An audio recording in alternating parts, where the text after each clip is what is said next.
Alright, so I've been talking a lot about, how the governments are going to screw us, how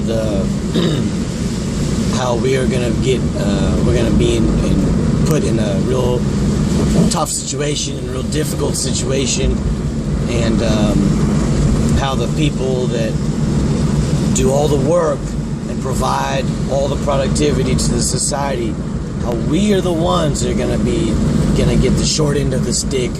We are going to get totally screwed. We're going to lose. We're going to be the losers. And I want to talk a little bit about how that happens. What is the structure, the scheme, the scam of how this happens? How does this occur? Okay? It occurs through Fiat monetary system. Okay? So through the Fiat monetary system, banks connected to governments are going to rip everybody off in three ways. Okay? They're going to rip everybody off through debt, inflation. They're going to rip everybody off through crashing the system, buying everything at pennies on the dollar, and they're going to rip us off through taxes. So we're going to get really, really messed up due to this scheme, scam system that we're involved in. The Fiat system is essentially like Holocaust. It is a genocide. It is a socialist, monetary, financial, economic system. The Fiat system is the devil. It is the worst. In the end, the Fiat system will always destroy everything. It will destroy capital. It will destroy productivity. It will destroy people. It will destroy people's lives. It will cause war. It will cause poverty. It will cause hunger. The Fiat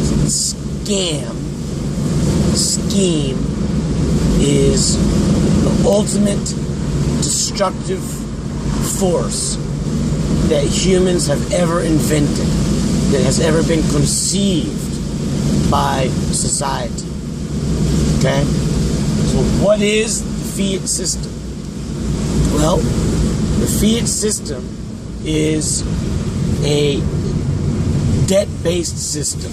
So instead of using an asset, a real asset, hard asset as money, debt is used. So how does this system work? Okay, so it's very complicated to explain, but I'll try my best. So you have a government, and then in the government system you have a central bank, and then below the central bank there are little banks. So in the U.S. that's called the U.S. government, the Treasury, and then in the Treasury Department, and outside of that Treasury Department, a private institution, a central bank is called the Federal Reserve. And under that Federal Reserve you have small banks like Wells Fargo, JP Morgan, Goldman Sachs, and then under those banks you have Bank of America and all these other, Citibank and all these other little banks. So what happens is there's a borrowing that occurs. So let's say the government borrows money from the central bank. So the government produces bonds, government debt, and then the government debt is exchanged at the central bank for interest. So the central bank basically loans money to the government at interest. Most of that interest is paid by taxes. Okay, so the public pays taxes on the interest that the government borrows through its productivity.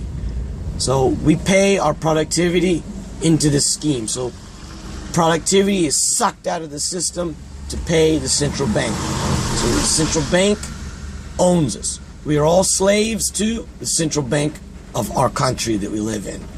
So if I'm working in Europe and I'm producing something and I'm having productivity in Europe, then I'm a slave to the ECB, the Euro Central Bank. Okay? So, anyways, the government borrows money from the bank. When it does that, cash is created. Okay? Fiat cash is created. Paper, debt instruments are created. We call that money. Other people can call that currency. Okay? So that's how dollars are created. So dollars come into existence when the U.S. Treasury borrows money from the Federal Reserve. And you have all these dollars that are created. And then the dollars sometimes get trickled down into the economy where the public uses those dollars. So when I use a dollar and I pay my dollar, I exchange my dollar for the goods or services, or goods and services from someone else, then what I'm exchanging is a debt instrument. Okay, a Federal Reserve note is a debt instrument. It's something that was issued by the central bank, and it's totally backed by $1 of U.S. government debt in that case.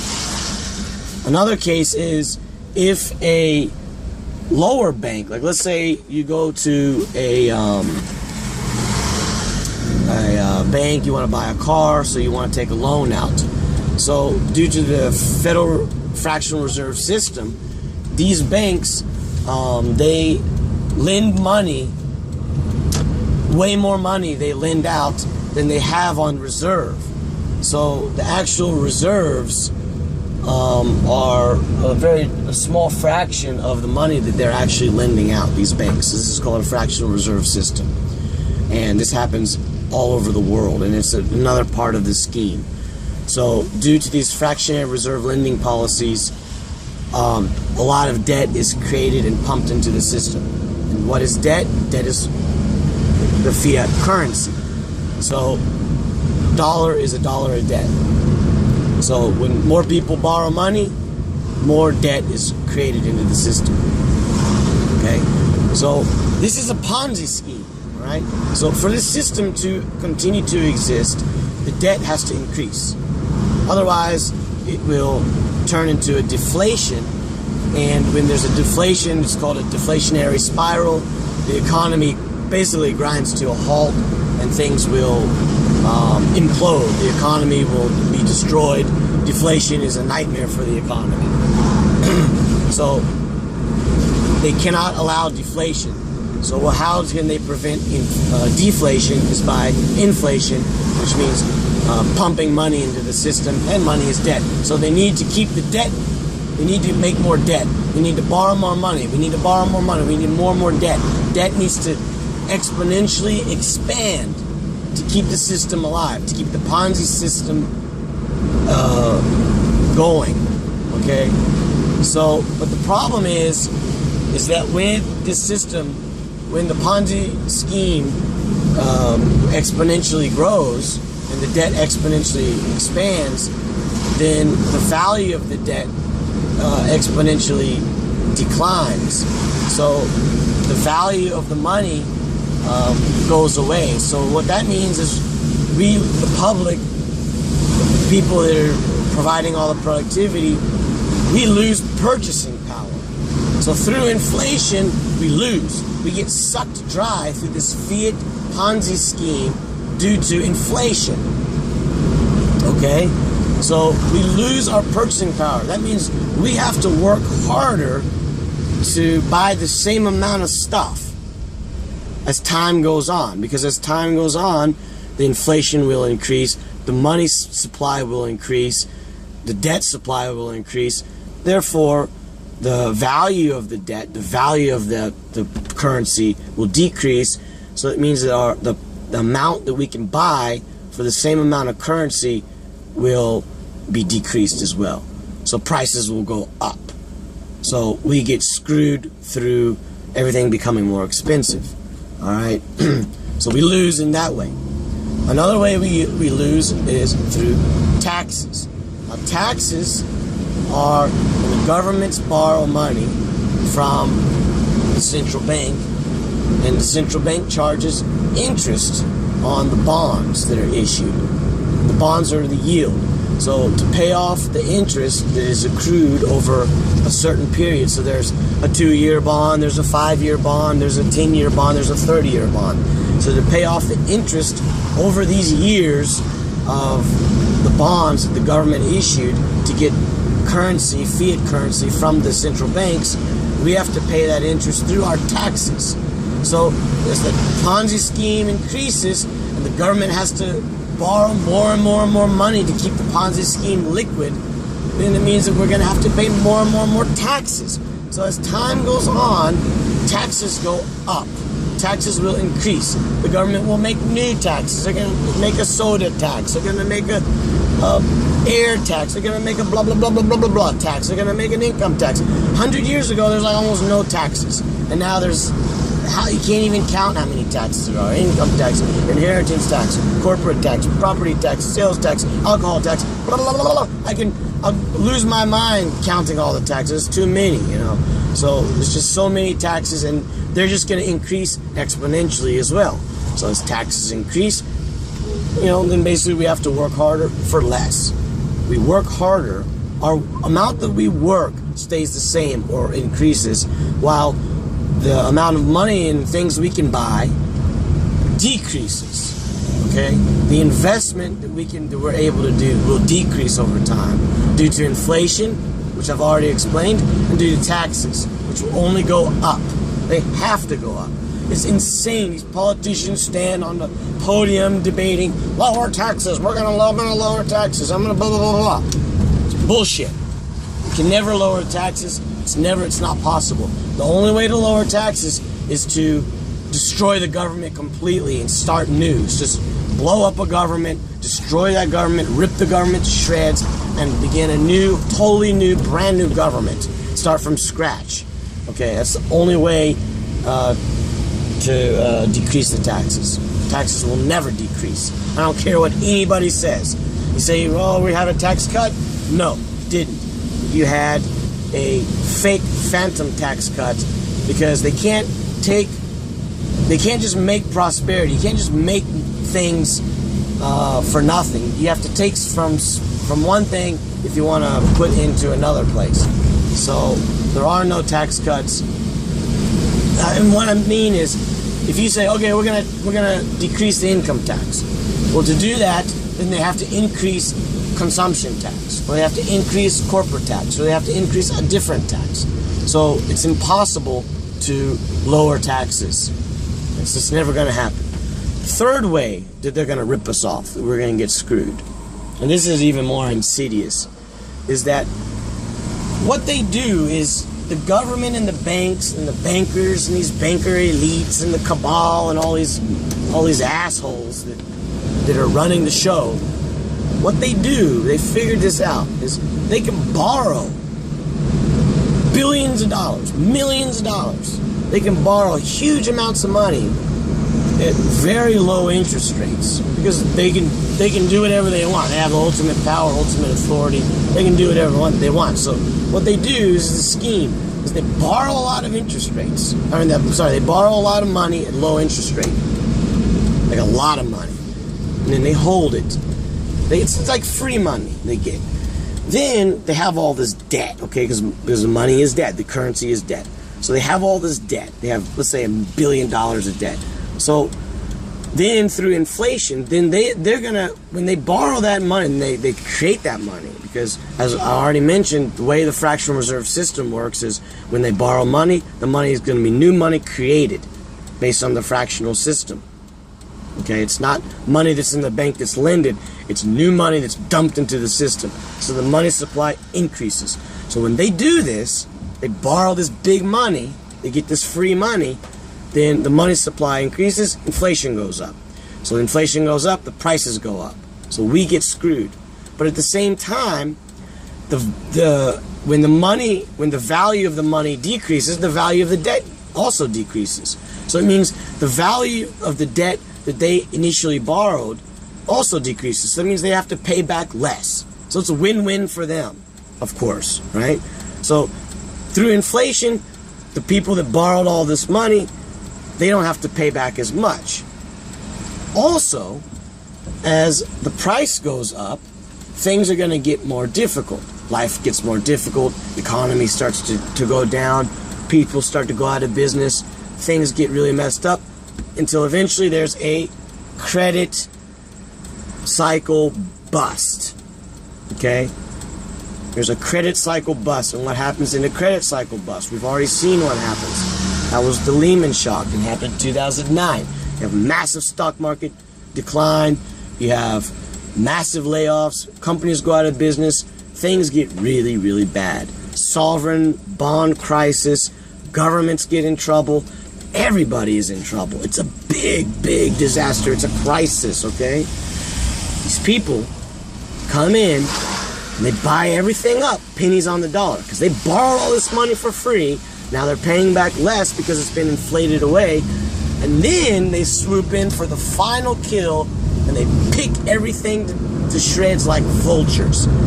So they buy things like pennies on the dollar. So like, let's say a railroad company goes out of business. Oh, no problem. I got all this liquidity, I got all this money, this debt that I borrowed, 0%. I'll buy this railroad company for a quarter of the price, right? That's what they're gonna do. They're gonna swoop in. They're gonna buy port facilities. They're gonna buy countries' assets. They're gonna buy gold mines. They're gonna buy people's land. They're gonna buy houses. They're gonna buy mansions. They're gonna buy everything up because it's all gonna be discounted because the economy's got destroyed due to a credit cycle boom or bust because of the massive amount of debt issuance and inflation and just terrible predatory lending practices that cause credit busts. So credit cycle busts bust up the economy, and they swoop in with their free money that they got for free, and they buy everything on pennies on the dollar. So then we become homeless, everybody becomes screwed, and they go to the bank. Okay, so that's how it works. That's the deviant system of Fiat system. Okay, so if there was a gold-backed system, like a gold standard system, this would never, ever, ever happen, because governments would not be able to borrow money, because if they have only a certain amount of gold in their gold reserves, they can't borrow more than that gold reserve. So that means they'd never be able to go to war. War is expensive, okay? So war is caused by fiat currency. So this fiat system makes war because governments can just borrow ad nauseum and they never have to pay it back, so they can just buy and they can just kill everybody and drop bombs on everybody. Bombs, $1 million, okay? No government with a gold reserve is gonna just pay for that bomb outright and just bomb a bunch of sand, which is what the United States government's doing. They're just bombing sand to keep the Ponzi scheme going. They got to bomb more and buy more and make more debt. So that's what war is. War is just a way to keep the Ponzi scheme going. It would never happen if we had a gold standard. Also, the money velocity would slow down in a gold standard. Money velocity is the speed at which money goes from like business to business or transactions. Money velocity would slow down in a gold standard system, and that's a good thing. That's a good thing, because a very quick money velocity, speed at which money is changing around, that will cause a very quickly expanding economy, which would cause a more devastating bust. So it would cause a big boom and then it causes a big bust. That's another problem with the Fiat system, is you have really rapid expansions based on the money velocities being too high, too fast, and so you have these rapid expansions and you have these really massive busts, okay, boom-bust cycles. The gold standard would eliminate the extreme boom-bust cycle. We would have recessions, which are good. We need recessions to clean things up, but they wouldn't be as devastating, okay? So gold standard also has that really good advantage.